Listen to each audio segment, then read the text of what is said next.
Hello and welcome. Good afternoon or good morning, anywhere you are. Thank you so much for joining us in the studio today. We have a program as we do every Saturday. My name is Emmanuel Hanipower. I'm talking to you from Addis Ababa, Ethiopia, and that's why I just say good morning because here is already in morning. And as our culture or our practice normal, when we start our program, we always go through what we call Pan-African calendar. So now we are at the end of March, if I'm not mistaken, actual March 31st in Ethiopia. I'm talking to you. And so that's the end of the month of March. And the month of March, we had Adwa victory on March 2nd. We have also Congo DRC Maria Ngouabi, who died on March 3rd, and we have Dr. John Joseph Pombe Magufuli, the last hero of the last Pan-Africa, who died on March 17th. He was Tanzanian or preview Tanzanian leader or president. So I think that's what we have for Pan-African calendar.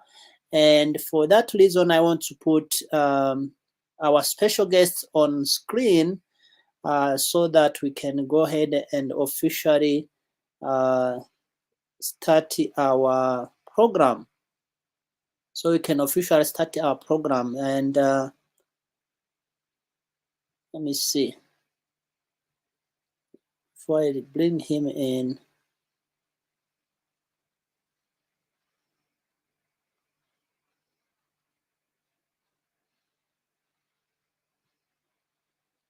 Yeah. Okay, yeah, so let me put our special guest on screen and then we're gonna start from there. We're gonna be discussing, of course, about today we're gonna have a discussion in various areas. I didn't tell him what I'm gonna be asking him about, but I just put everything together, so it's gonna be surprising for him. Anyways, without any further ado, I'm gonna bring in our special guest, who is Lasso Jones. According to his resume. No, I'm not gonna say that. Actually, let me put him on screen, then he will introduce himself. Brother, thank you and welcome. How are you? I am wonderful. I'm wonderful. And it's great to see you, my brother. Great to see you. All right. So can you tell us exactly where you're talking to us from? Say again? Can you tell us where you are now? Oh, right now I am in California, right outside of Los Angeles, California. So it's 3 p.m. here, Saturday afternoon. Oh, okay, Yeah, okay. I March 30th. see, I see. Welcome to New Africa Network, brother. Well, brother, thank you for having me on. I really appreciate you for reaching out. Very good. So now tell us, who is brother Russell Jones? Russell Jones, I'm a Black American, raised in Chicago, and graduated from Howard University, class of 91. And I have been trying to gain my African citizenship since I think 1998. I've traveled all over the continent, love Africa, and I'm proud to say that as of December of this past year, 2023, I finally achieved my goal and I acquired citizenship in Sierra Leone, my African citizenship. I took the DNA test. I was mixed with about 6 different ethnic groups: Fulani or Fula, Balanta, Mende, Mandinka, etc. And to my knowledge, Sierra Leone is the only country in Africa that confers citizenship based solely on your DNA, test results. So that's me in a nutshell. Okay, so now you are a American Sierra Leone citizen. Yes, sir. Okay, very good. Do you ever go to Sierra Leone? Yes, I went twice. Went once to register. Once I found out that I was going to qualify for citizenship, I said, I'm going to register my company over in Sierra Leone. So I went for that. And then I went the second time with a group of about 52 other diasporans from the U.S., I believe some from the Caribbean, who also were conferred their citizenship as well. So it was a wonderful trip. surprisingly, there was a coup attempt while we were over there getting our citizenship, but that didn't stop the the process from happening. So we all left the country, even with the coup attempt. We left with our passports. So it was a successful trip. So I went twice. Okay. And how was that? How were you welcomed there? What do you think? Do you think it was good or? Yeah, it was a very positive experience. I love the people. The people were very warm, very welcoming. And of course, the food and all that was great. The beaches, beautiful. So it's a beautiful country, warm people. I would like to see some changes, as I guess we all would throughout the continent, because I was a little hurt in not seeing those resources being more equitably distributed among the population. But I mean that's everywhere, so I can't single out Sierra Leone for that. But overall, I love the country. Which other countries have you been to in Africa? Well, my first African experience was back in 1997, I believe. So we're talking a long time ago. That was Angola. Uh-huh. And from Angola, let's see, I visited Namibia, Zimbabwe, South Africa. At the time, it was Swaziland, as Eswatini now, Mozambique. Um Most recently, I was just the other day, or last week, I was in Gambia, in Senegal. Let's see, Cameroon, Djibouti, Ethiopia, Algeria. Um, yeah, I think that's about it. So, which one do you think, if it was on your choice to be given citizenship, which country will you choose? Right now, I am extremely proud of what's happening in Burkina Faso, Mali, and Niger. So, any Hmm. of those three countries, I would gladly take it. And since I've got some Fula or Fulani DNA, I know there's some Fula or Fulani in those Sahelian countries. And I'm actually making plans to go to Burkina Faso in end of April, early May. There's the ADDI conference, and that's one of the proposals I want to make to their government is, hey, if there are folks from the diaspora that want to contribute in the areas of agriculture or electricity, things where there's high need, medicine, education, can we, parlay citizenship for us, with that? Okay. Now, how did you end up on New Africa Network? Uh, how did I wind up here? I can't remember the name of the. I'm trying to think. Who sent me on here? I can't remember if it was through brother brother Eugene. I can't remember, but someone forwarded me, and oh, I take that back. I do remember. It was a brother in Brazil, Afro-Brazilian brother, goes by the name Oh, of Jamal, and okay, okay. I know who's that. yeah, Okay, yeah, okay. yeah, yeah. I've known Jamal for years. We've Uh-huh. done business ventures together in Brazil. So very very positive brother. Okay, so you come through the guy from Brazil. Okay, I do talk to him sometimes. Okay, I see that. And what does Pan Africa mean to you?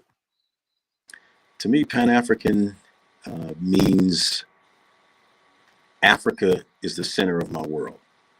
So whether I'm in Brazil with Brother Jamal, talking to him, speaking Portuguese, or in here in LA, speaking English, or where you are in Ethiopia, speaking Swahili or Amharic, Tigrayan, we're all unified by the African continent. So that unity, it comes down to everything from economics, in terms of us doing business together, common currency, all the resources that we need to advance as one people, and not to be fragmented or having factionalism where you got this tribe over here or that group over there. We're all one. So pretty much, if that's what I understand, you mean that Pan Africa is something for like black people, I mean. Black people. Yes, absolutely. Yes, absolutely. So can non-black people be involved in Pan-Africanism? I would say no. No. So it's extreme. It's restricted to black people only. Yes. So that means that Arabs in North Africa should not be involved in Pan-Africanism then.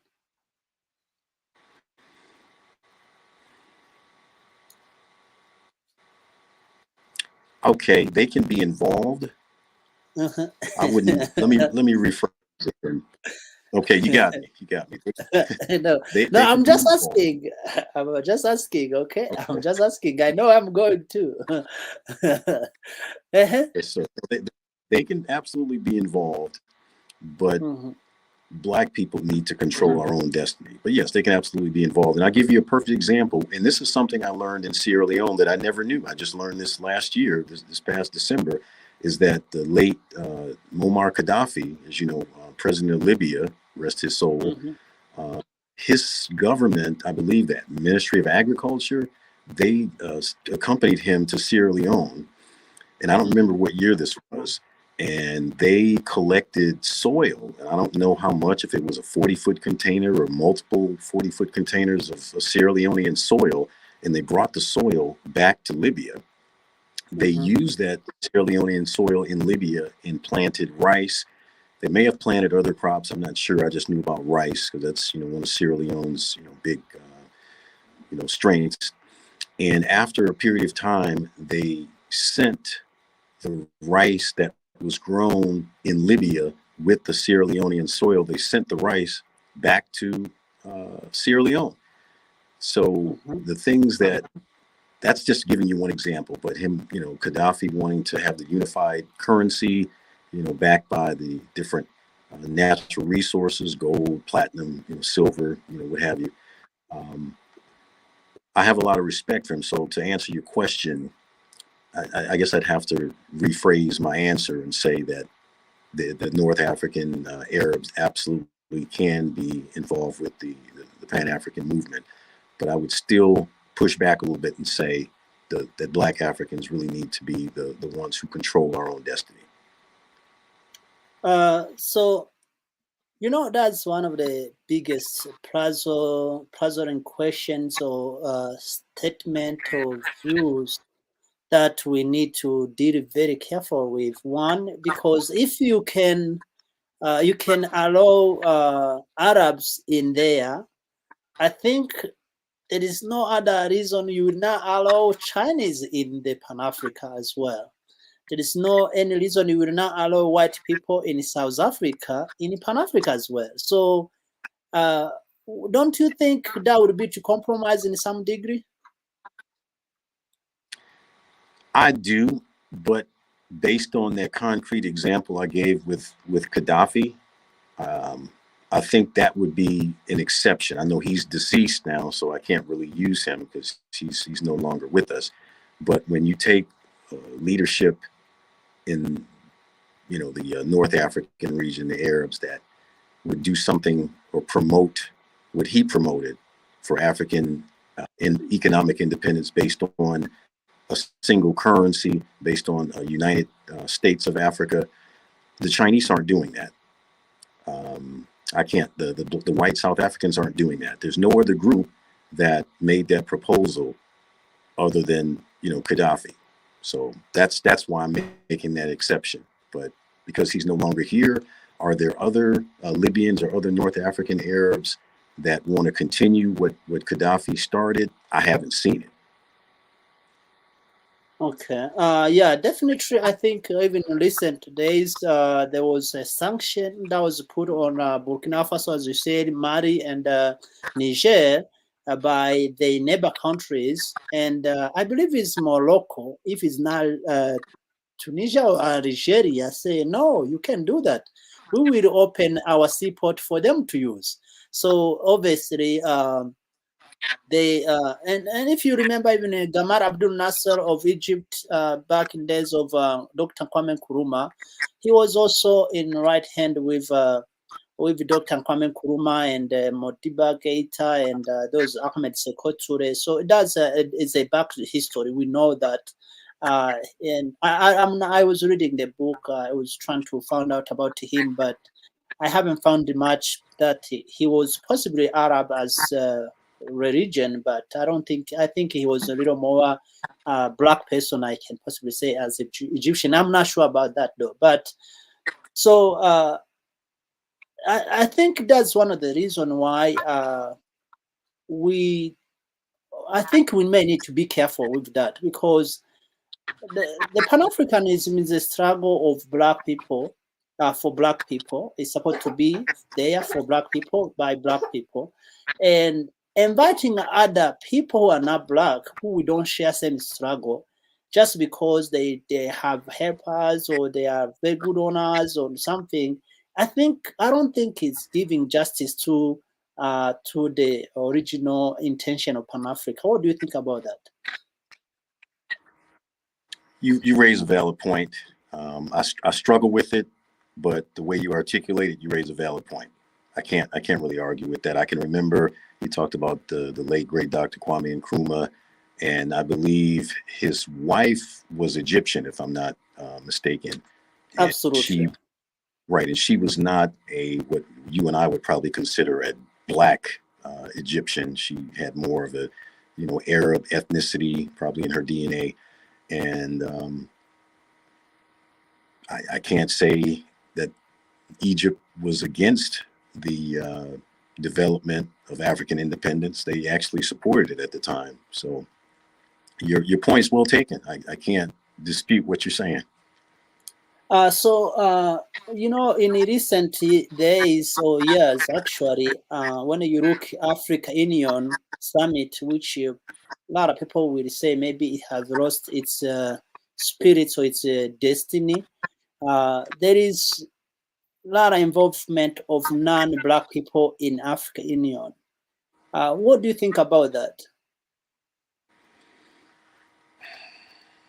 I'm opposed to it, um, unless they are an extreme anomaly to the norm, unless they're going to promote what someone like, and I keep going back to Gaddafi, something like that, where if they're promoting a currency that's backed by gold, uranium, coltan, all the minerals that are in Africa, if they're promoting that and breaking away from the CEFA and being heavily reliant on the dollar and the euro, if they're promoting that, then I would entertain that. I would entertain their involvement. But I haven't seen anyone who's promoting that.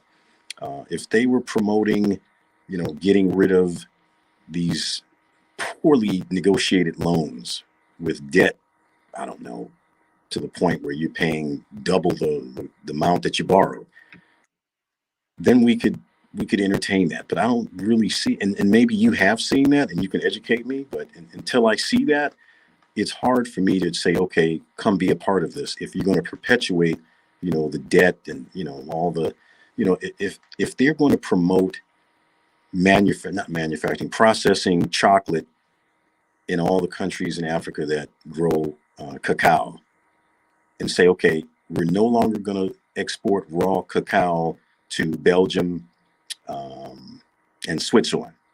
Okay, great. Then I'll listen to what they have to say. If they want to be a part of the movement, I'm open to it. But I haven't seen collectively any of these people promoting that. They're basically perpetuating what has been keeping Africa in its state of dependence for the last 200 years. So, according to you, then we conclude that African Union is not a Pan-African institution? Correct, because again, this is something I've recently learned, that the African Union is heavily funded by European Union countries, if I'm not mistaken. So if the European Union is controlling the actions and the mechanisms of the African Union, then it can't be Pan-Africanist if it's not controlled by Africans. Okay, very good. Yes, I don't want to dwell on African Union, but I think that a lot of us will agree on those points that African Union have not haven't delivered or bring to life what a lot of people will want to see on African Union. So now, if you have a choice to make between Dr. Du Bois and Marcus Garvey, who will you pick? Oh, definitely the great Marcus Garvey, absolutely. Why? Because he didn't limit his movement to the talented 10th as W.E.B. Du Bois did. He made it more a broad-based coalition. He incorporated Africans or people of African descent from the Caribbean, from Panama and Central America, South America, U.S., Europe, Africa, all over. There were no limitations. And he also incorporated an entrepreneurial component to his movement. And that, for example, with the Black Star Line steamship enterprise. I haven't really seen that. I know Du Bois edited the Crisis newspaper, and that's admirable, but he didn't seek the broad-based appeal that Marcus Garvey did. Okay, very good. Are you a member of any how do you call those sororities and fraternities? No, I'm not. Everyone asked me that since I graduated from a historically Black college and university. But no, I never pledged a fraternity.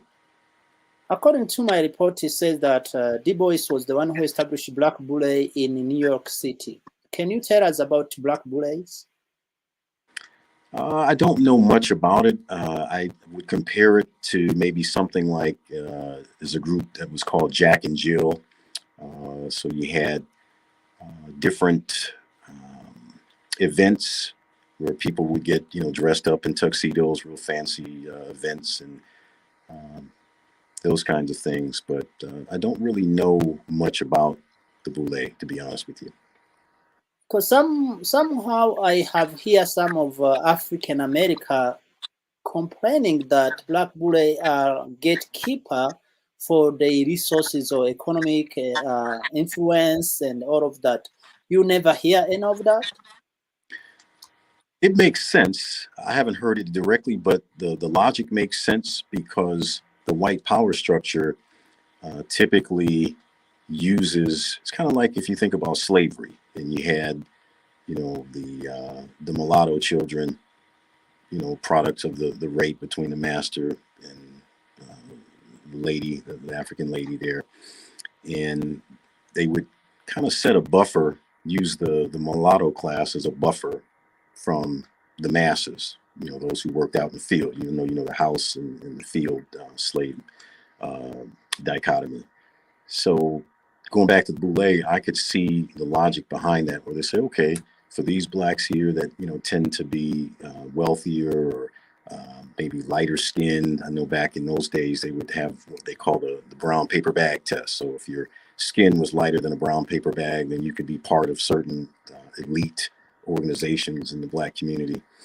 And then those blacks would work in cahoots with the power structure, with the white power structure. So I can see the logic behind that, but I don't, like I said, I don't know. I don't have any members of my family who were in the Boule, so I don't know. Okay, how about we talk about how do you call that? NAACP. Right, NAACP, yes. Yes. What do you know about that?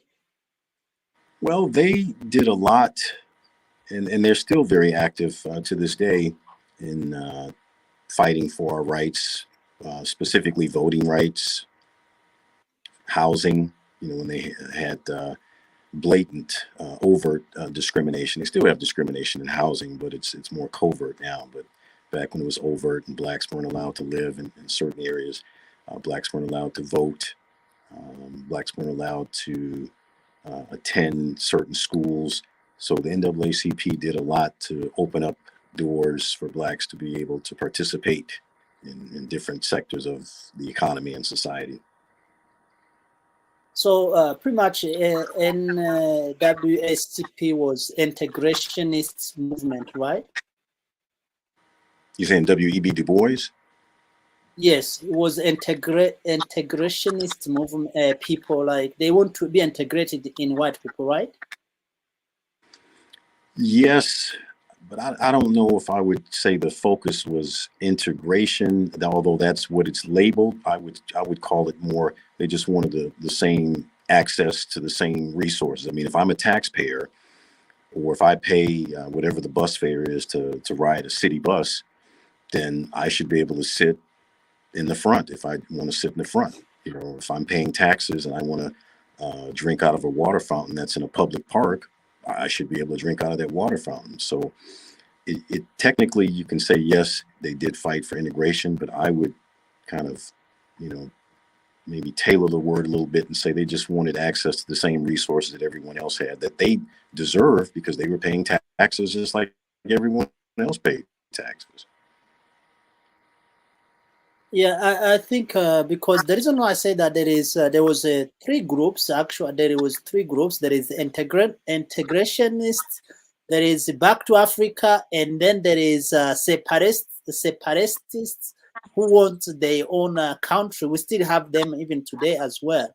Correct. So I think Marcos Garvey was more focusing on Back to Africa movement, and you mentioned about civil rights. You mentioned about owning house done by the AWNCP. But how about more than 80% of Black American being in prison? What is happening now? You said 80% of Black Americans are where? In prison, they are locked down. Okay, I don't know the exact numbers. I'd have to look them up, but I know it's not 80%.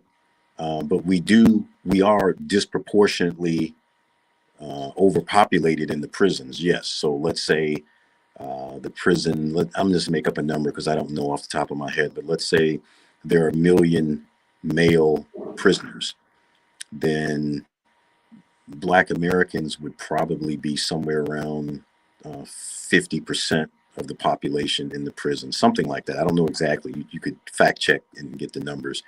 And we're only about 13% of the US population. So clearly, you know, that's what, 4 times our population in the US. So we're way overrepresented in the prison population. Yeah. So, what do you think should take place? Because that is absolutely not it's not justice. What do you think people need to do? Um, well, that's a tough question. I would say the first thing, and what I try to do in making my little tiny contribution, is when I see young Black males, they could be maybe preteens, teenagers. I try to kind of take them under my wing and do what I can to kind of show them different ways to make money, legal ways, of course. Um, Unfortunately, a lot of the mothers are single moms, and they are, you know, unfairly uh, forced to, you know, complete the task of raising a son or sons, plural, by themselves. So, you know, I've been involved in different things like, you know, Big Brother, um, let's see, YMCA, you know, things like that. And just in general, just when I'm able to, you know, come across some folks and say, okay, you know, if you want to work, you know, I've got some contacts at, you know, this company or that company, try to get you hired, so that they have an alternative to, you know, turn into the streets to make their money. Okay, So yeah, I think talking about that. Yeah, you say that you have been involved. What have you done for Africa? For Africa, well, I back in well, I can give you a long list if you really No, want no problem, to. no problem. Back in 2001, like I've been investing in Africa, since about 2000. I've been traveling there since '97. Um, I set up my own business in Luanda, Angola, back during the Civil War, actually, and it was an English language training institute where Mhm. we had Angolan adults. Now, this wasn't children. This was Angolan adults, because I studied Portuguese in college as part of my undergraduate studies in language. So you And speak Portuguese very well, eh? eu Bom falo dia. português. É bom dia, irmão. Tudo bem com você? Obrigado, eh? Prazer. Okay, very É good. tudo meu. Yeah. So Uh, I set up the business. So what did I do? I employed Angolans who mhm. worked there, because we also had a partnership with a telecom company that had a cyber cafe in there. So we helped to manage that. Um, I hired Black American English teachers to go over there and teach. I exported textbooks from the States, there. So that was my foray into doing business in Africa. Then as we were teaching English, well, a lot of our students were asking us if we could, because I made trips frequently back and forth to the States. So they would ask, "Oh, well, can you bring this? Can you bring that?" So this was before the big cell phone boom. So I can remember back then there was a cell phone made in the United States called the Motorola StarTAC V66 flip phone. I don't know Yeah. if you remember that. They complained that that thing was like, they were selling it for something ridiculous, like $1,000 or something in Angola at the time. This is way before iPhone. This is, you wouldn't Yeah. think of something that expensive for a phone back then. And I would bring them over to them, and wouldn't try to mark it up or anything like that. I was trying to give people, an opportunity to have, access to, the things that we have over here. So we went from, I don't know, consumer goods, clothes, shoes, electronics, all kinds of things. And, I always made things accessible. So when they complained about, how like the Portuguese importers would bring things over and they'd be super expensive, I'd bring things over and, wouldn't hardly make much on it. But, I wanted to, see that they had access to these things. I helped, folks that wanted to do business in the States. I allowed people from Angola, if they wanted to uh, come and do different projects in the States. I'd help them with their letters to the embassy, get their visas, that sort of thing.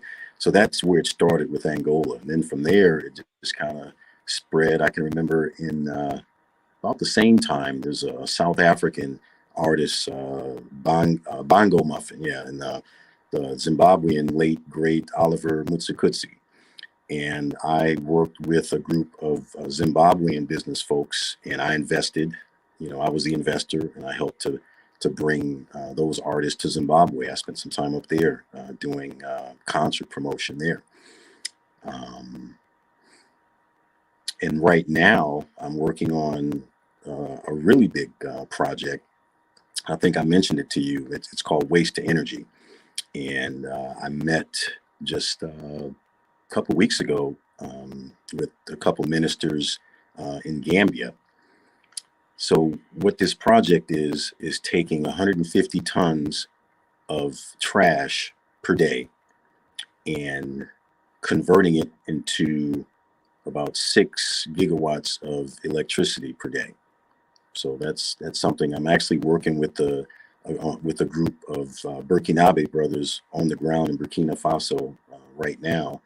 So hopefully they can kind of bring this across the finish line. They've met with the ministers and all of that. So I want to take this uh, throughout the continent, wherever there's a need for electricity, which is pretty much everywhere on the continent. So I'm working on that. There's another project I've been working on recently with satellite internet.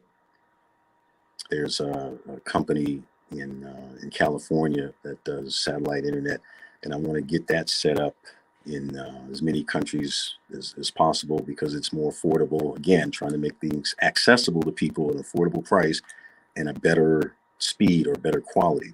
Now, specific to Niger, I met with the embassies of Niger, Burkina Faso, and Mali in DC when all the coups happened. I was really excited, and I said, okay, if there's any time to try to do something in Africa, it's with these three governments right now because they're bold and independent enough to say we can step away from our colonizers and do for ourselves.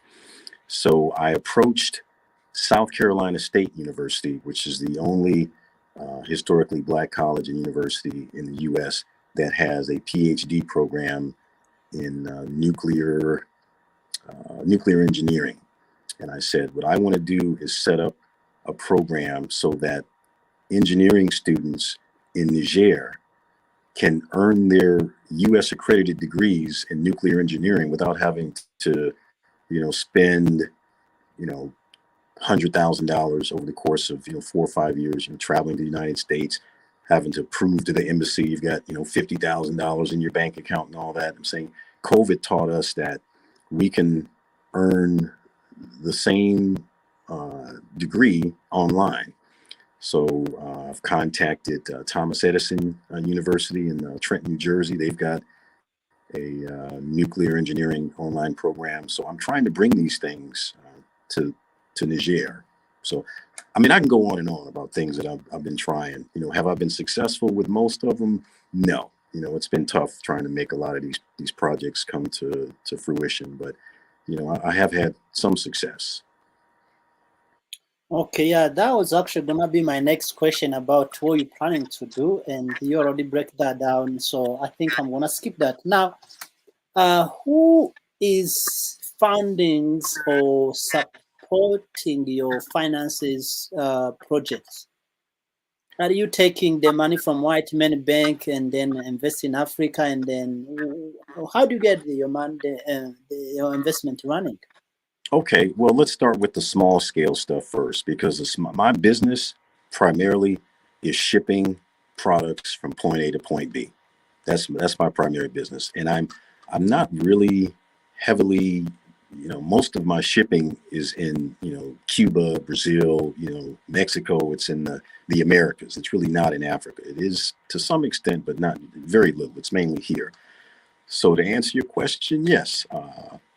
If I need to purchase, let's say I got an order in Brazil for some iMacs or some iPhones or some MacBooks, yes, I take money from white owned financial institutions and I use that to purchase the goods.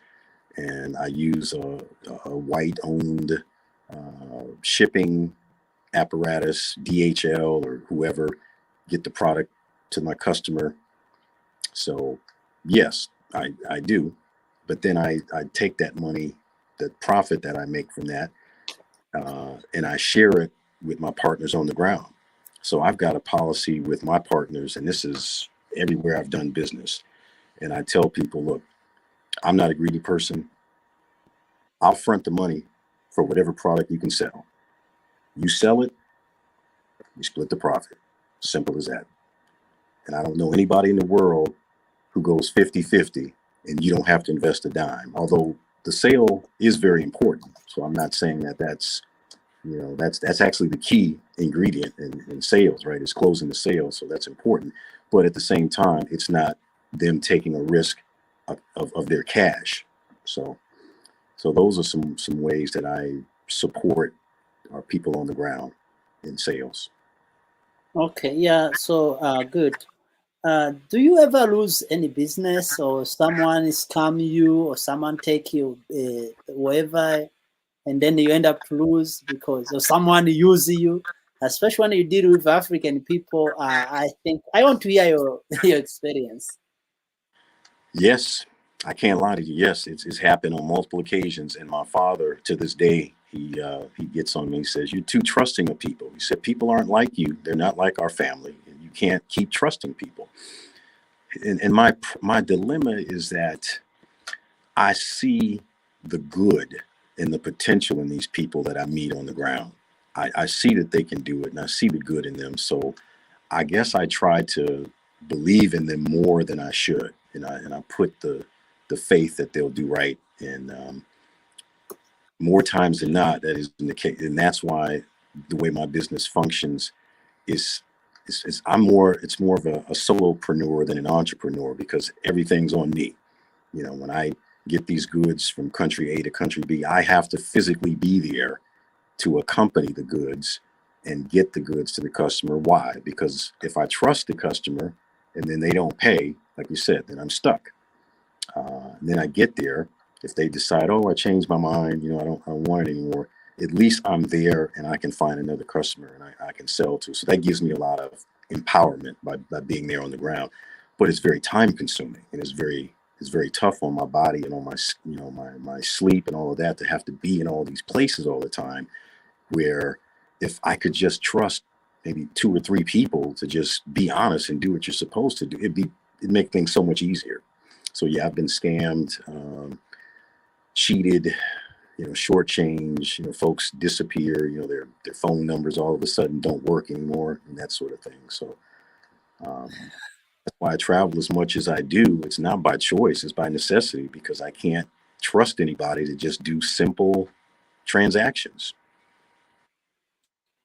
Well, yeah. So, anyways, that is one of the biggest complaint we have among our fellow from diaspora to Africa when there is company that does moving or relocating from US or any other place to Africa.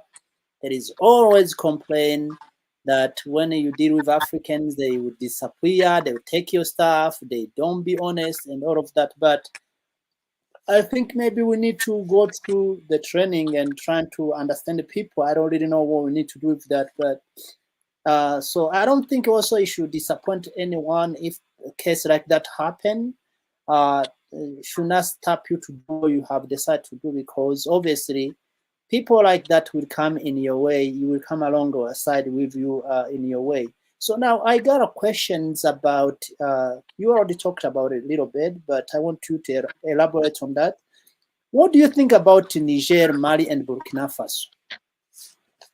I absolutely love these three countries. I love the fact that they were bold enough and fearless enough to kick the French out and take ownership. And then they formed an alliance, the Alliance of Sahelian States. So, with that, they were able to leave ECOWAS. So, they left ECOWAS and started their own regional African alliance. They're in the process of starting their own currency, which I believe is going to be backed by their natural resources, their gold, uranium, etc. I've seen speeches by their presidents, namely Captain Ibrahim Traore, and the things that they're promoting and actually doing. No other leaders are doing that. We've got the new elected president of Senegal now. I'm hoping he'll join forces with them, but I don't know. And I had some hope for Gabon and Guinea, Conakry when they had their coups, but their coups are not on the level of Burkina Faso, Mali, and Niger. So I love what these countries are doing, and I want to be a part of history. So that's why I'm making plans to go there later next month. And like I said, I've already visited, all three embassies and put proposals together in DC to try to do some things. Honestly, nothing's happened with that. Nothing's moved. They're very, very nice when they received me. I gave them all the same pitch about, okay, I can bring over, some Black American business folks from Los Angeles, from Chicago, different places. Um, can we start looking at projects on a medium or small scale we can do? We can't do the big projects. Not a whole lot of follow through with that. So, but I would put some of the blame on myself for not being on the ground over there too. I mean, you can't do everything through an embassy. It's my responsibility to be on the ground. So I'm hoping when I get there, can make some things happen. Okay.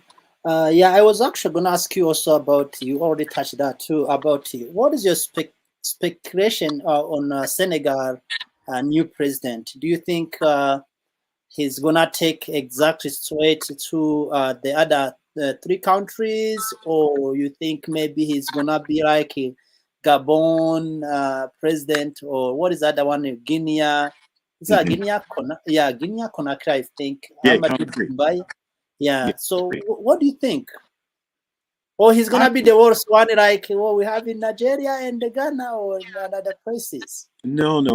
The fact that this young man was, I remember reading a headline that said he went from prison to president in 10 days or something. He was in prison. So that tells me if they put you in prison, that means you're doing something spectacular because they're fearful of you. So, and the fact that he was bold enough to sacrifice himself, because that was a sacrifice, heaven forbid something happened to that young man while he was in prison. So, um, he's the real deal. So I don't think he's going to be a bad president, and he's of a younger generation. I believe he's 44. So I believe he's definitely going to be better than the previous president. But I don't know if he's going to be again on the level of a Niger, Mali, or Burkina Faso because he's not military, and this isn't a military coup. He was democratically elected. Um, so he may not be as, and I don't like to use the word radical, but he may not be as intense as the presidents of the Sahelian states. I hope he Okay, is. yeah, I would like for him to be. I would. And why he's so strategic is because Senegal is a port country. The other Sahelian states, they're in the middle of the Sahara. There, I mean, they don't have a port. They're landlocked. So that could be the link, because I think you talked about Morocco opened up their ports, right? So, and Senegal is the only other African country besides, I think, South African Air and Ethiopian Air that have direct flights to the U.S. So again, getting kind of into my business of the whole freight and the shipping thing, I'm saying, okay, Senegal could start having more trade with these Sahelian states and capitalize on their port, giving them access to their port, maybe pave some roads to get the goods across the road. So I'm hoping he does big things, but I definitely don't think he's going to be worse than the previous presidents that they've had. I don't think he's going to be in bed with the French like the other ones were. yeah. Actually, yeah, I was reading he was in a prison for 11 months. Oh, I didn't know that. Yeah, Wow. yeah. So he just came from prison. 11 months he was in a prison. So I think I don't know. Let's keep our finger twisted because I don't know if I was reading some news today and. There was actually a man who was the biggest opposition in the same political party that was not allowed to run the election, and then the president chose him. Maybe he saw him to be maybe a little more maybe flexible compared to the other men. But anyways, no one knows. Let's leave that alone. Let's Mhm. give it time, and we'll be able to see if he does not bring a revolution in Senegal. I believe Senegalese will throw him in under bus, like and then go towards the true liberation because every president of the Western African countries, the previous French colonists should be fighting to end pact of continuation of colonization, which African Union did not end that. Unfortunately, African Union have not been practically and straight to the business because again is founded by France and the European Union and the Western countries plus China too. So I think that's why they could not end that. But I believe like there is the new breed of generation that is coming on stage who cannot tolerate that. Now, what do you think? I think there is also another election coming up in Cameroon. What do you think about that with Paul Biya? I don't know if you know about the Cameroon. Yes, I've actually been to Cameroon. I don't know if I listed that on your when you asked me earlier all the countries I went to. I visited Cameroon, did a little bit of business there, long time ago, so like over I think 10 years ago or so. Um, I would. My problem in Cameroon, you've got the British area of Cameroon and the French area of Cameroon. And you have people, factions going against each other based on their colonial hegemon.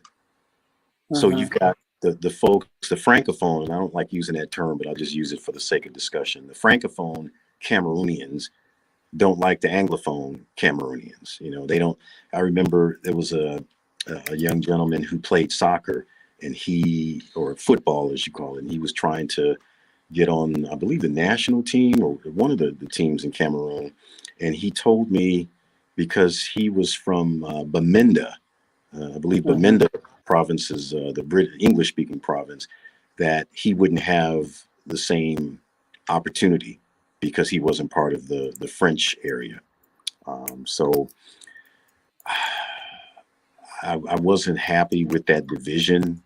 I mean, at least if the division, and this still division is not right, no matter how you slice it in Africa, but at least if it were based on something indigenous, as opposed Mhm. to, oh, you speak French and I speak English. I mean, to me, that's one of the dumbest divisions I think they could have between themselves. Um, but I don't think this president is. I think he's in bed with the French, and he'll be in bed with the French for the next 200 years. So, So okay. Yeah, anyways, let me leave the African things alone. Now I'm coming back to you guys in the US. So okay. Jamaica, Jamaica give us a lot of heroes. Uh, we have Marcos Garvey from there. We have Bob Marley. I actually watched the movie Bob Marley recently, and it brings a lot of things. But Trinidad also give us Sylvester Williams, and then Professor Tony Martin. I think because you've been around in the US, maybe you know who those people are. Uh, and you also give us a few of them too. You guys will give us Martin Luther King.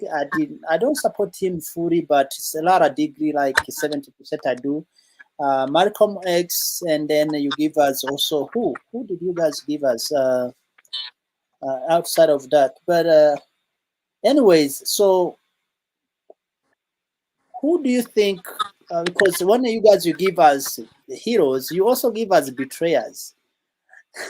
You do give us a lot of betrayers. Me personally, I believe that Du Bois did betray black people completely. I don't call him like, I don't say he made mistakes, because going to United Nations trying to bust your own brother, or going to bring another race trying to prosecute your own brother. I'm talking about Marcos Garvey, or even establish this talent 10 things, which is another system of like controlling and enslaving your own people, and also like growing this separation between light things. I don't think that's a small mistake. In fact, not only that, even the NWNCP, which was established by non-black people, to just support and promote other agendas. So I don't think that's minor mistakes. That's betraying. So who are your top three betraying people today? People who That should betray watch out. Yeah, that people betray. who should watch out now. Yeah, call Wow. them. Call them on camera. All right, Call them. camera. I will say one of them, and you're probably going to be shocked to hear me say this, but I would say would be former President Barack Obama. And Uh-huh.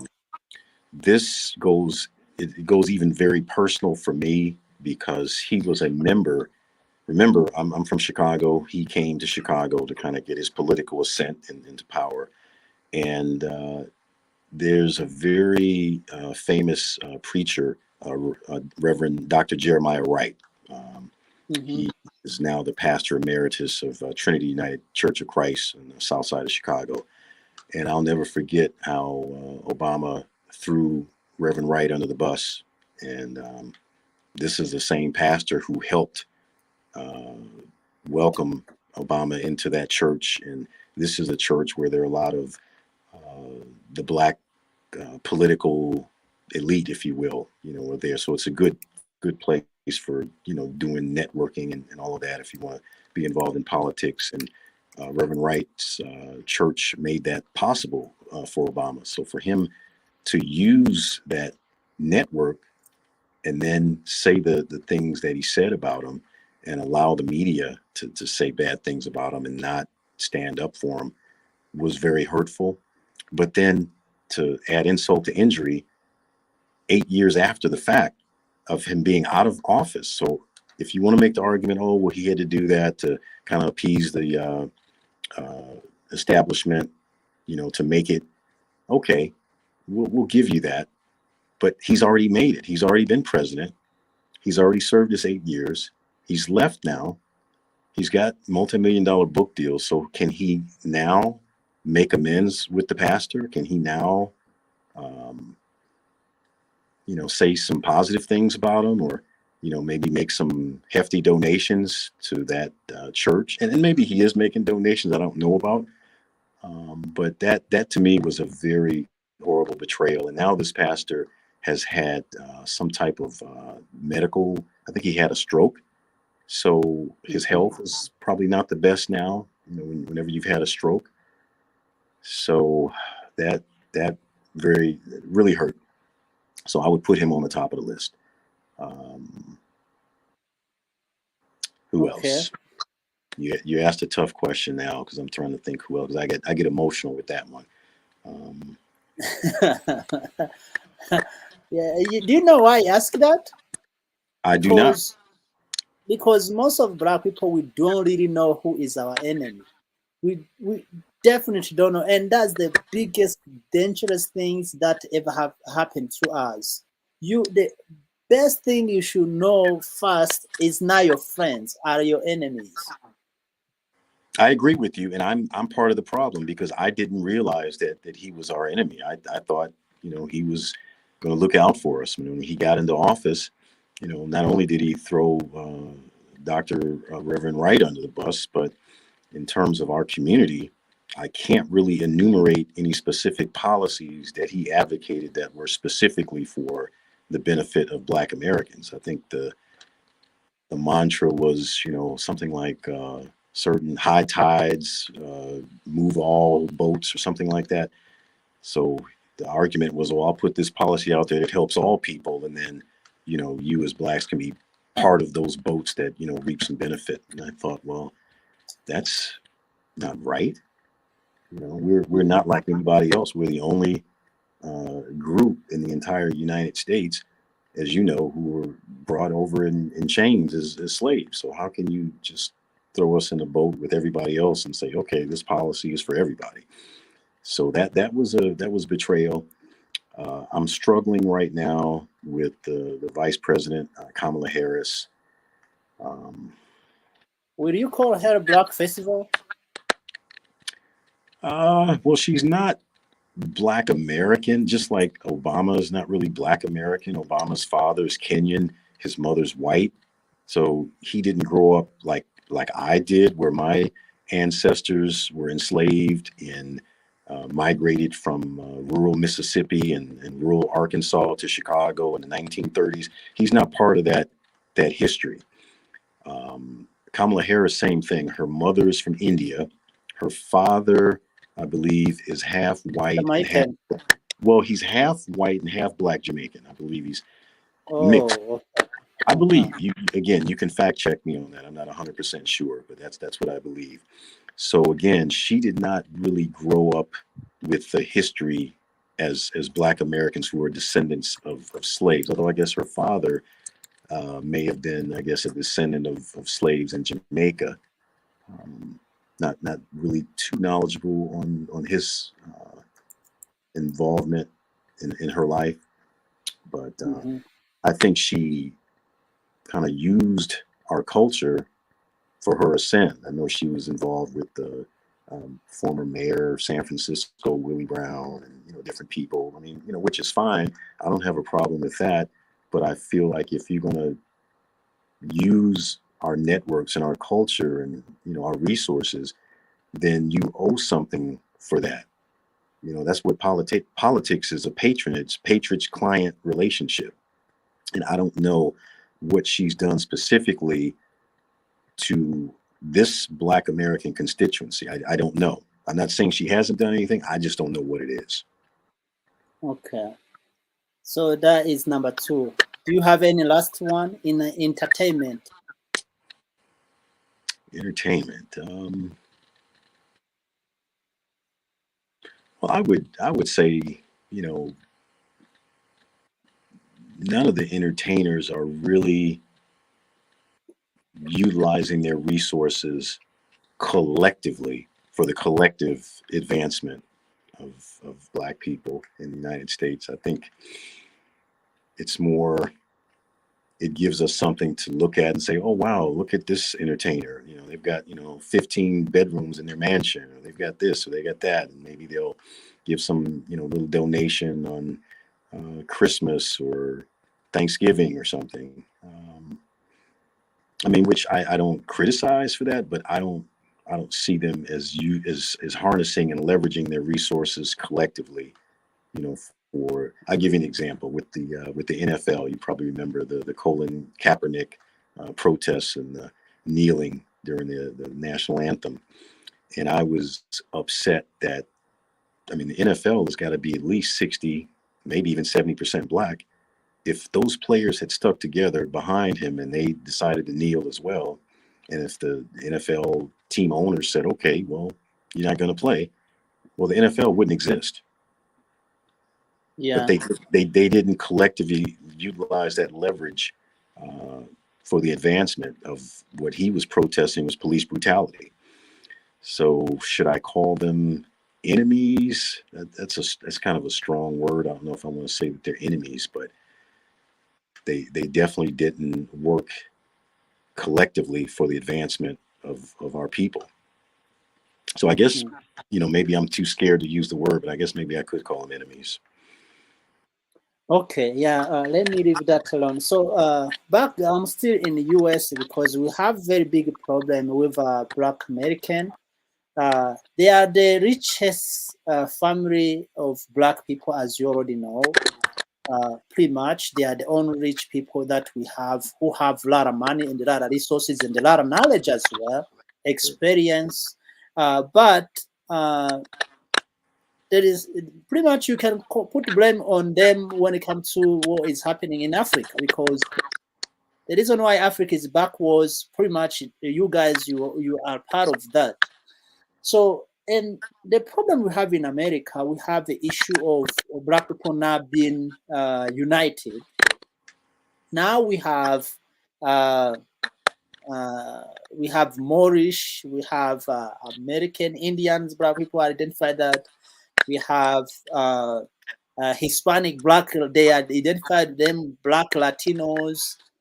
They are all African, of course, but they don't want to identify with us with Africa. They name Africa. There is what they call foundation Black American, something like that, trying to just eliminate of the screen. So, what do you think is good idea or good way to address that and to bring these Black people to be united, to be one? You're talking about in the United States specifically? Yes, only, yeah, in the United States only. Mm. The National of Islam, there is Black Hebrew Diaries, there is so many names people are coming up with and just trying to be divided. What do you think need to take place?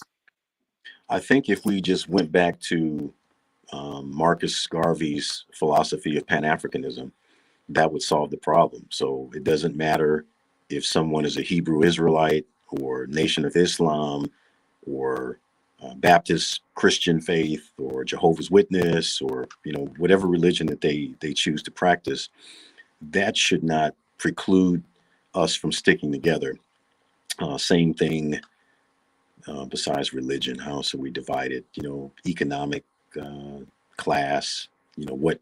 Oh yeah, East Coast, West Coast. That sort of thing. That shouldn't matter. I mean, when you think about the Marcus Garvey's movement, I mean, he didn't care if you were Jamaican, if you're Panamanian, if you're Black American, Canadian.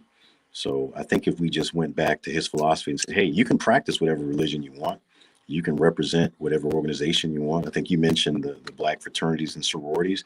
That's fine. You know, you're fraternity X, your fraternity Y, your fraternity Z. That's fine.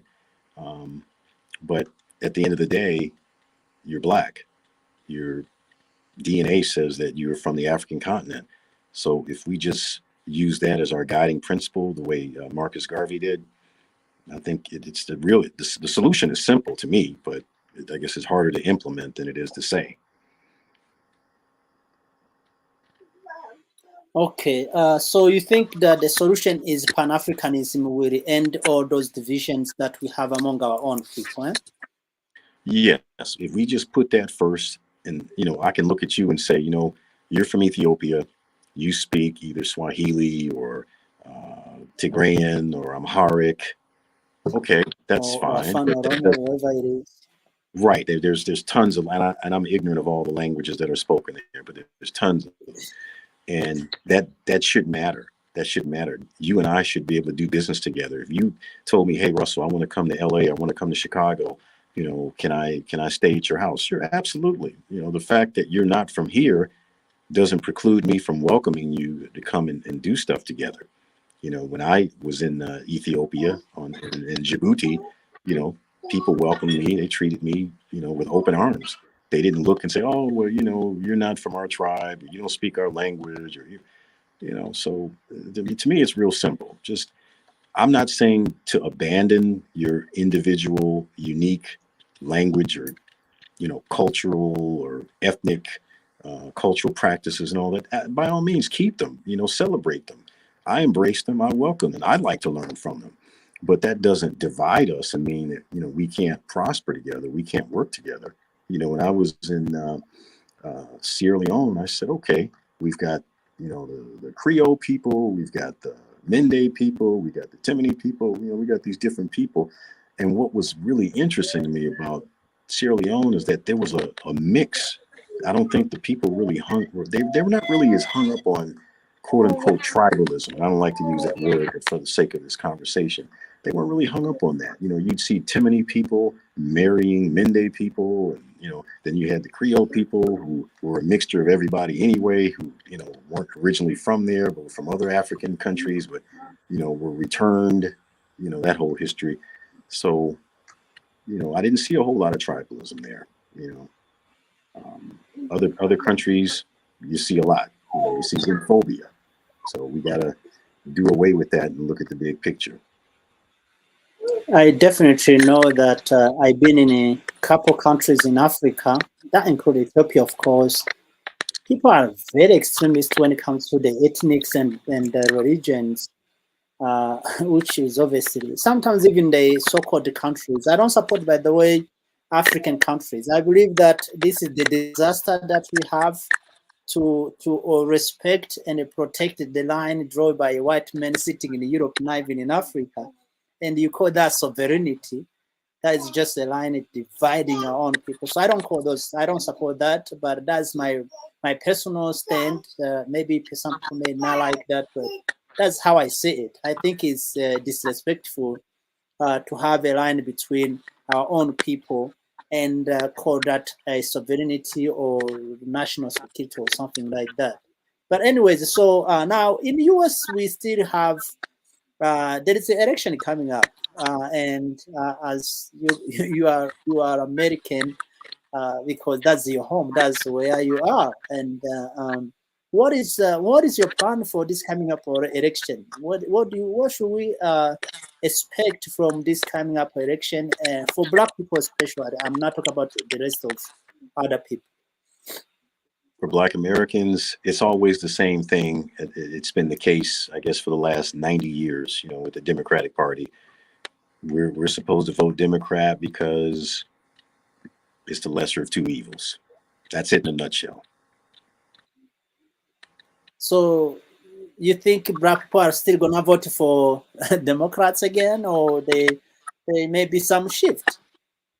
Well, there'll be a small shift. There may be some people that decide to go Republican, but not a whole lot. I mean, the black people are the most loyal people to the Democratic Party in the United States. I mean, we're the only people don't we don't really require or demand anything. Like I told you before when we talked about Vice President Kamala Harris, it's a client patron relationship.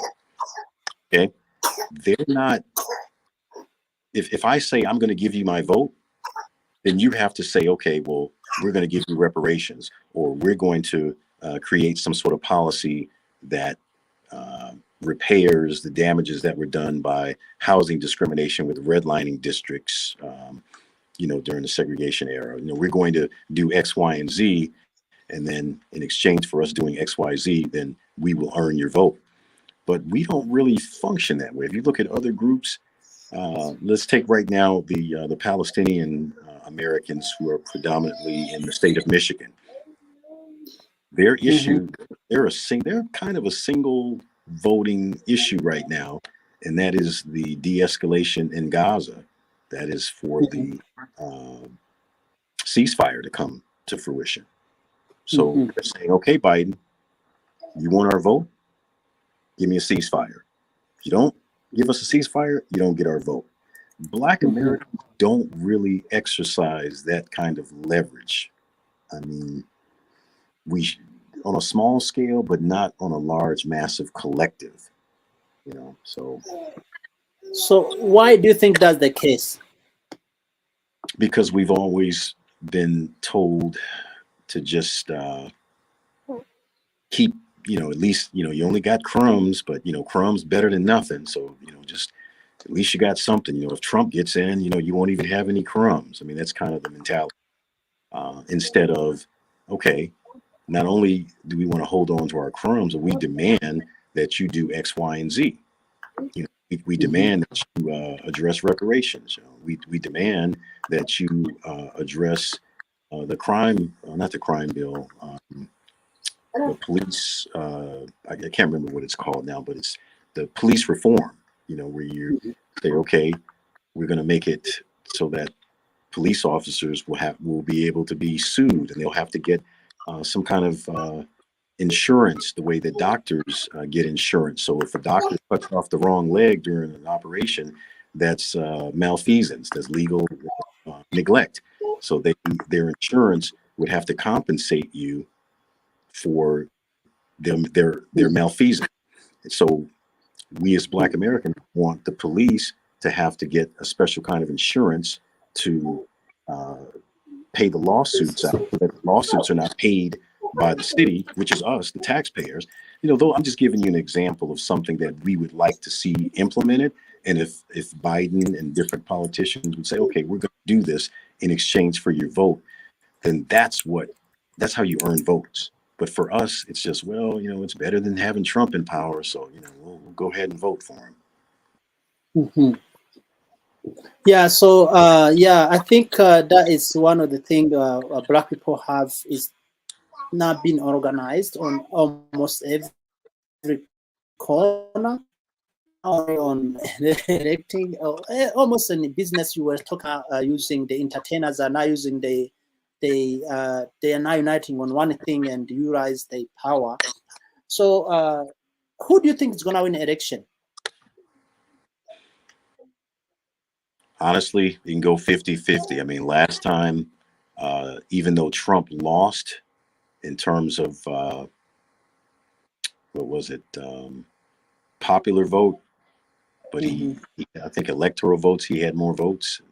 So it was very, very close. Mm-hmm. So I can go either So way. It could go either way. okay, yeah. So in the finishing, what is something that you don't think I touched on that you would like to share with our audience? Um, you touched on a lot of things. I would just ask you to touch on maybe I'd like to learn something about your thoughts on what we could do right now. You all on the African continent, us in the Americas, or wherever outside of Africa. What is something that you believe that we could do today, right now, this afternoon, I don't care how much of a small scale it is, to make a difference? Well, that's a very good question. No one has ever asked me this question. What do I think that will make complete change in black race globally? That may be big or small. I think that Black Africa must have kind of united federation or some kind of United States of Africa. I think that is something that will be the number one that will make completely change on anything. It doesn't matter who does it as long as it's a black person. If he's a dictator, if he's a woman, if he's a man, if he's older, if he's a Muslim, if he's a Christian, if he's Hebrew, whatever it is, if someone will get that done, I think we will have automatically change because that will come with strong power to make decision on any area. We can just say, hey, we don't want how you are dealing with us, so please don't mess with us. Any country can say that. Beside that, I don't think there's any other thing you can do that will restore our dignity as black people globally. I don't think there is any. I don't think so. I agree with That's you. my opinion. I don't know, but maybe other people may not agree with me, but that's what I think. No, I agree with you. Well stated. Yeah, so another thing I think, in my opinion, I think black people in America, you guys should be organized and then sanction African countries. Absolutely. You should stop investing in Africa until when the unity is happens. Until when at least there is some united countries like what the Western African countries are trying to do. Maybe you can then try to invest there because otherwise, if you invest in Africa, you're gonna lose. Right. Well, that's why, if you remember at the start of your broadcast, I said Burkina Faso, Mali, and Niger. So I'm taking my resources and I'm focusing on those three countries right now. I think it's our best shot collectively, Uh-huh. and hopefully they will serve as an example so that other countries will follow. I think people, these other countries, they're scared because what Burkina Faso, Mali, and Niger did, it's bold, it's courageous. It's never been done before. There's nobody that's kicked out their colonizer and then kicked out their embassy and then kicked out their military. I mean, I can't think of anyone who's done that and told them, we run the show, not you. So the fact that they're bold enough to do that, I think Niger right now is the fastest growing economy in Africa, the fourth fastest growing economy in the world, just based on the one thing that they did is they said instead of the French companies getting their uranium at whatever ridiculously rock bottom price they were getting, like, less than a €1, per kg. And I think now they're getting market value something like €200 per kg. Just that alone is helping to transform their economy. Those countries, the future, and we need to strike while the iron is hot because I don't know how long these leaders will be in power. I know they're a transitional government, they're military, so maybe they'll be there for another year or two, maybe, to kind of get things settled, have the elections. So we need to strike now. And I think if we can focus on those three countries, the other countries will follow by the example. If I can get this program set up where they're generating electricity by trash, waste to energy, if they're getting their satellite internet set up so that university students can study at US universities online without having to travel. If I can help make these things happen with partners on the ground, I think the other countries will say, you know what, those three countries are making advances without the French. I think Niger is even kicking out the U.S. military, if I'm not mistaken. So Yeah. if they're leading by example, so I think that's where we need to focus. If we channel all our resources there, then the other countries I think will follow because they need something to look up to feel like they can make it. And right now, everyone's scared. Okay. Yeah. So, anyways, I think that conclude our program. Let me read our New African Network creed. I'm an African, regardless where I was born, where I live, my tribe, my religion. Africa is my identity. God bless Africa. I'm an African, and God bless Africa. Have Nice one, Mr. Russo. We'll keep in touch. There's a lot of projects we're going to be working on together. And thank you so much for showing up to our panel discussion today. Thank you, brother, for having me. I really enjoyed the conversation. All right. Take care now. All right.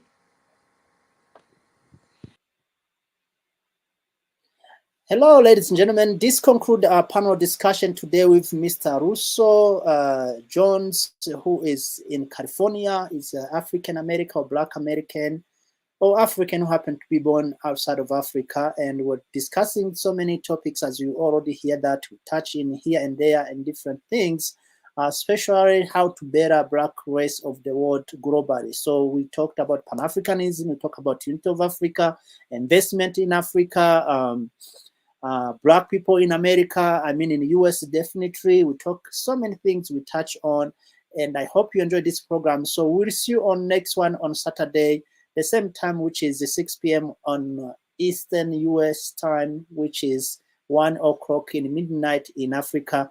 Thank you so much. Na kwahed.